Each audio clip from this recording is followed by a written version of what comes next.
Hello, everybody, and welcome back to Classic Gamer 74. I am your host, Anthony Gamer, and in today's episode, we're going to discuss Contra and Super C for the NES. The arcade game was released in 1987, and a year later, it was released for the NES.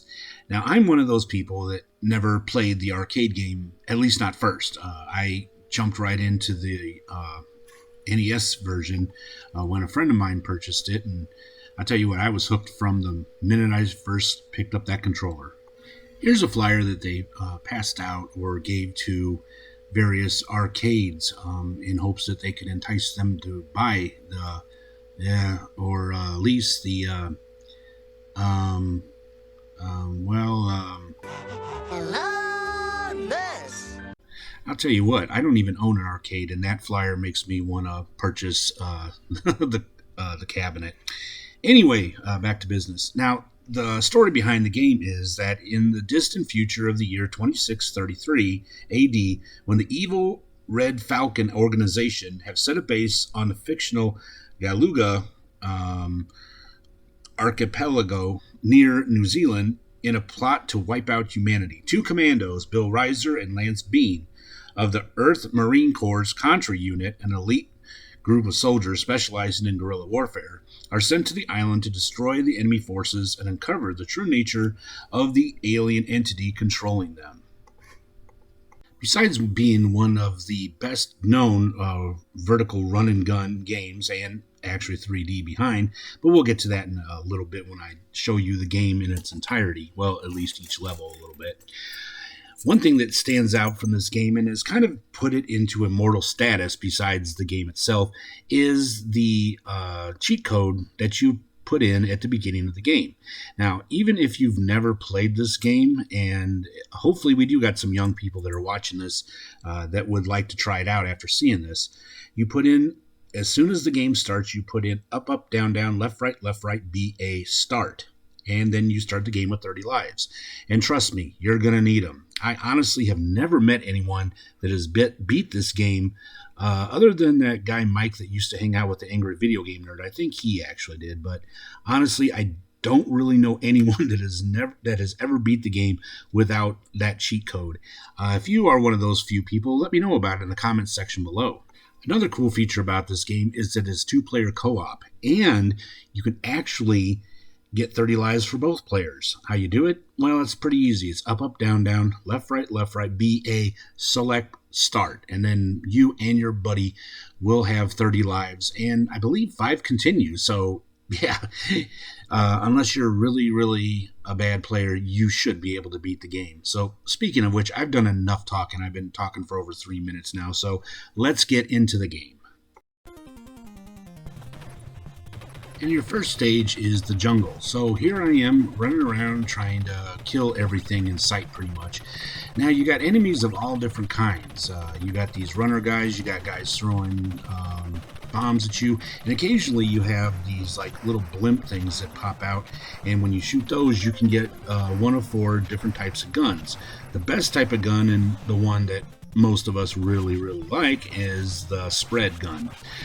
There are some Game Genie codes that you can put in. We'll go into the Game Genie a little later on, where you can actually get the gun, start off with like the spread gun or the machine gun, and keep it for the rest of the game.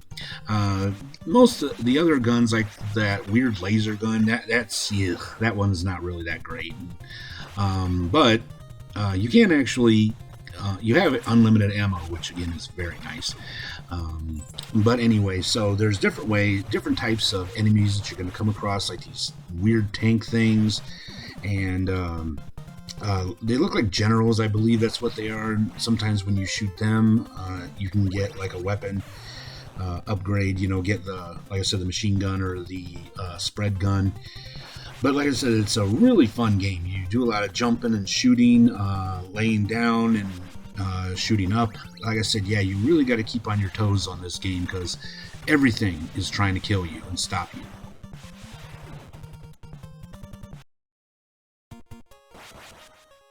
Now, stage 2 is the first base, and it is behind the person shooter.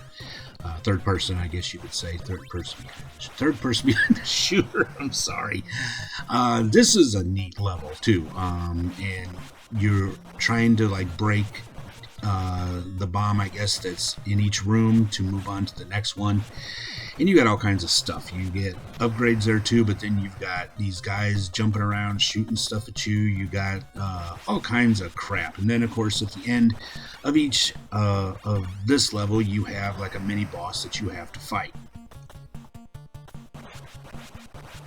Okay, this is the mini boss, I guess you could say, or the end boss. And of course, there's a trick to beating each one of them. Usually, what I've learned is move around a lot, keep moving, jump and shoot, and avoid the enemy fire. That's basically the best way I can tell you how to get past most of the end level bosses.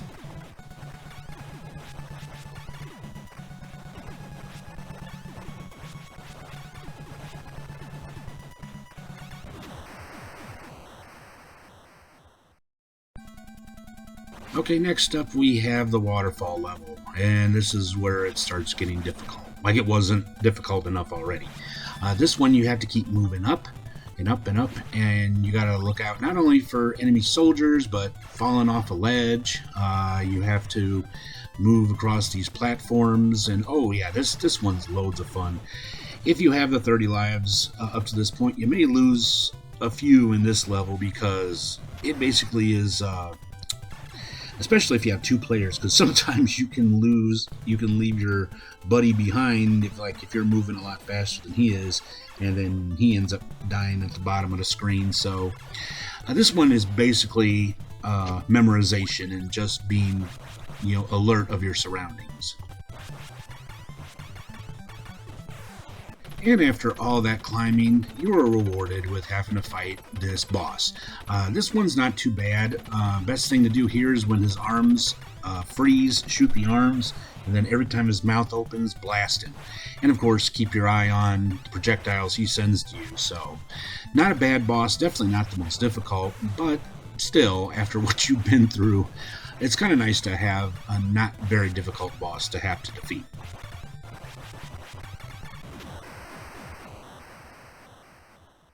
And now we come to the next base, and this one is just as much fun as the previous one, except this one is a little more difficult. Well, okay, a lot more difficult.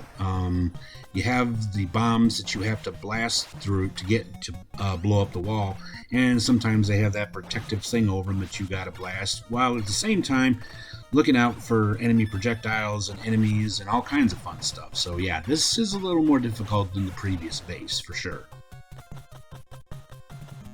Now we come to a much more difficult boss. Sorry. And this one you are shooting at those red circles that are shooting projectiles at you. Then you got those wing guys jumping down at you, and then you'll have the boss up at the top that splits in half and then starts shooting at you. Yeah, this one is just oodles and oodles of fun.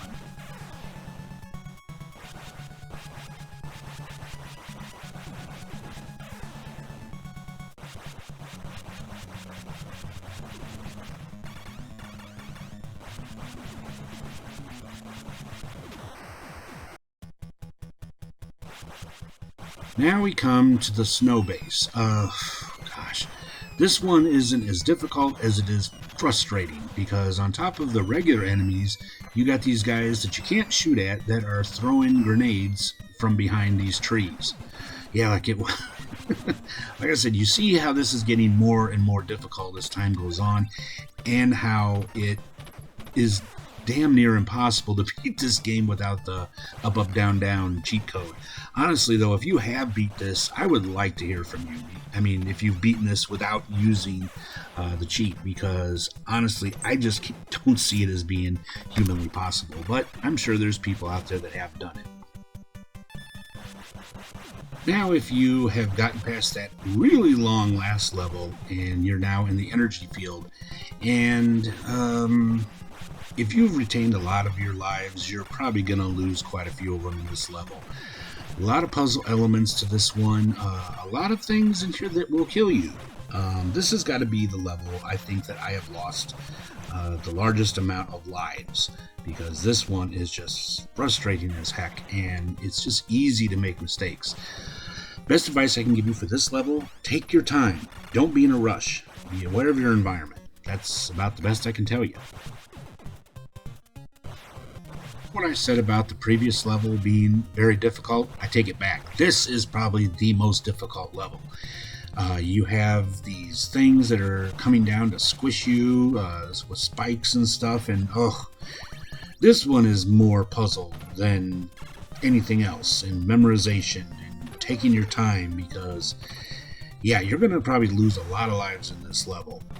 Just take your time, be smart, be aware of the environment, and don't be in a big rush.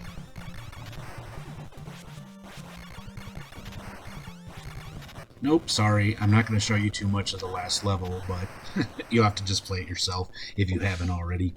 The ending is kind of cool. It's also nice for the fact that even though this game originated in Japan, they actually got the grammar right in the ending. And yeah, it's kind of a cool ending. Not the best ending, but certainly not the worst. I've seen some games where you've gone through absolute hell and then the ending was a big disappointment, but this one's kind of cool, I guess. With the success of Contra, naturally, they had to make a sequel. And so in 1988, they released Super Contra. And in April of 1990, they released Super C for the NES. Of course, with the new game, they did take out the 30 lives cheat, but there is one for 10 lives. So when the title screen starts, you press right, left, up, down, A, B, start, or select start for 2 players. So without further ado, let's get into Super C. Okay, so the game, for the most part, is quite similar to the first Contra game. Now, the story with this game is that a year after the battle with the Red Falcon organization, Bill and Lance are sent on another mission. This time, the alien forces have taken over an Allied military base, possessing most of its troops. Bill and Lance must not only fight against their former comrades in arms, but also a new mutated form of the same alien creatures they fought during their previous mission. So, oh yeah. So it kind of has several of the same kind of scenarios and stuff as the first Contra. Not as long, honestly. This game is not as long as Contra. In some way, it just seemed like it went by a lot faster. Remember playing this as a kid and then recording this footage for this video. It seemed like it went by a lot faster, but it's got a very kind of different feel to it that I'll go into a little more detail as we go along. You pretty much get a feeling that this game is going to be a different ball of wax when you fight the first boss at the end of this area. This, like, possessed helicopter and stuff, and boy, this is tough. So they don't really ease you in. It's pretty much right from the get-go. It's like, get ready, because this is not the first Contra game. Now, when you get to Area 2, this is kind of interesting, because instead of doing the third person behind the back, this one you have a top-down, kind of similar to like Commando and Ikari Warriors and games like that. So, really interesting change, and it adds a really different feel to this game. Of course, the boss at the end of the level is pretty tough. Kind of brings to mind, in my opinion, the bosses they had in games like Ikari Warrior or Gorilla and stuff like that. So, really cool. Like I said, really tough, but still pretty cool.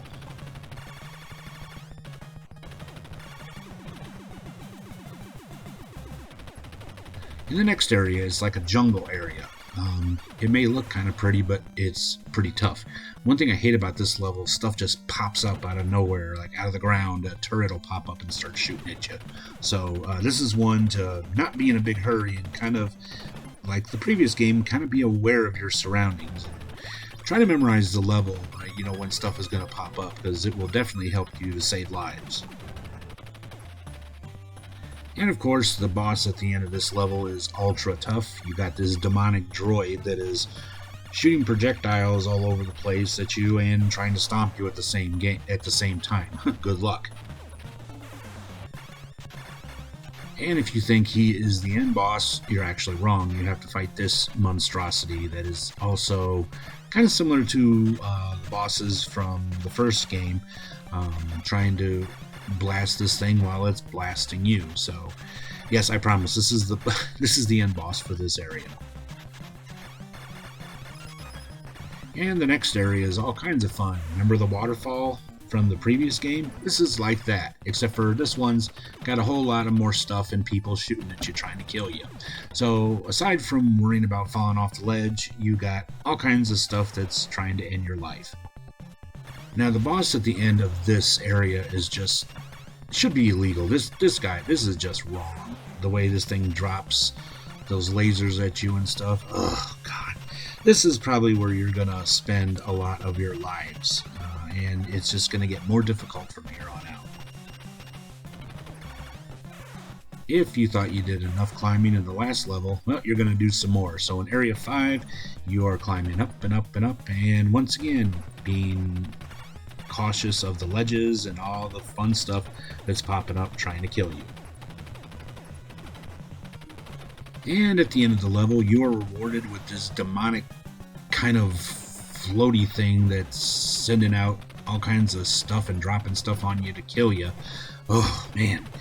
And to think it's only going to get worse from here on out. And now we come to the next area, which is another top-down shooter. This one's even more fun than the last one, because not only do you have to deal with enemies coming at you, but the level seems to be alive, and these mouths just pop up and try to kill you and chew you up.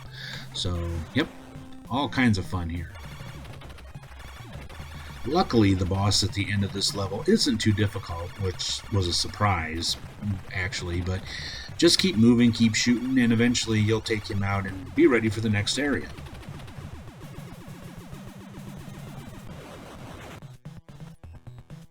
So far in this game, you've been moving to the right, you've been basically going up, and then really going up. Well, in this level, you're actually going down into the deep bowels of what is under that military base. And this level, of course, is all kinds of fun because it's almost like it's a living entity that is trying to kill you on top of the other enemies you already have to deal with. After that seemingly unending level, you finally come to the boss, and this guy is tough. Not only is he shooting stuff at you, but he's also dropping that purple goop. And yeah, that is very deadly slime. So yeah, this guy is pretty much going to be the toughest boss you have to fight so far. And now, finally, you are at the final level. And oh boy, is this one tough. You gotta climb up, go to the right. The ceiling likes to collapse on you. You have those bubble things that are hard to kill, that are trying to kill you. And the final boss is definitely no joke either. But it is nice to see this game come to an end after this, because this was a tough game. Much tougher, in my opinion, than the first Contra.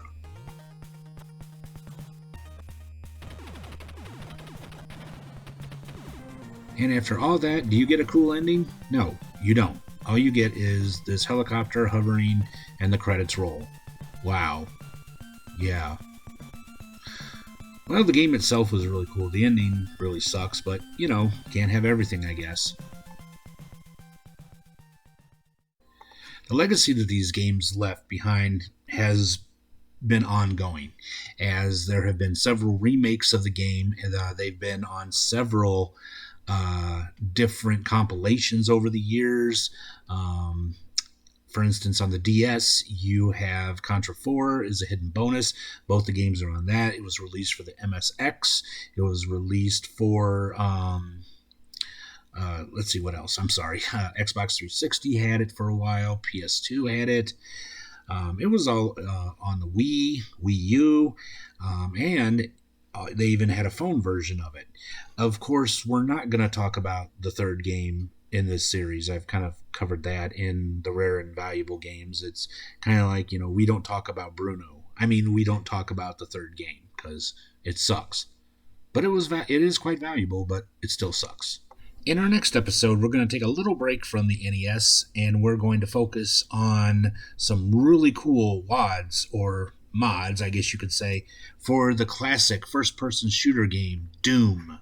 Well, that brings this episode of Classic Gamer 74 to a close. I really hope you all enjoyed it as much as I enjoyed presenting it to you. If you did, let me know by giving me a big thumbs up, subscribe if you haven't already, and don't forget to click that little bell icon down there so you'll be notified when I upload any new videos. Connect with me on all my social media platforms, and please check out my Patreon page where you can find videos there that you will not be able to find anywhere else. Well, until next time, this has been Anthony Gamer. Have yourselves a great week, and until next time, be strong, be safe, be happy, be healthy, and above all, take care of each other, be kind to each other, and stop hate of all kinds. See you soon. Bye for now.